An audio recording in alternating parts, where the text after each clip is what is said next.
अहिले सान फ्रान्सिस्कोको एकदमै डाँडामा छु सो यति यो चाहिँ प्रशान्त महासागर पेसिफिक ओसन हो so the bridge that you are seeing just right now in front of me, that's Golden Bridge. Okay, Golden Bridge को पछाडिपट्टिको यो सान फ्रान्सिस्को अरे यो पर आइल्यान्ड जस्तो देखेको चाहिँ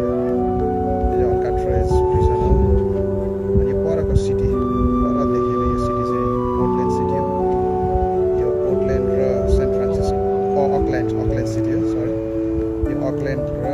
सान फ्रान्सिस्कोलाई जोइन गर्ने ब्रिजको नाम चाहिँ अकल्यान्ड ब्रिज होइन त बे ब्रिज भन्छ अनि यो सान फ्रान्सिस्को यो गोल्डन ब्रिज भइहाल्यो सो यो सान फ्रान्सिस्को र यो गोल्डन ब्रिजले चाहिँ के कुन चाहिँलाई चाहिँ जोइन गर्छ अरेमा साउथ सालितो रिचमन्ड चाहिँ यो डाँडाको पारिपट्टि होइन डाँडाको पारिपट्टि सो इट्स वन्डरफुल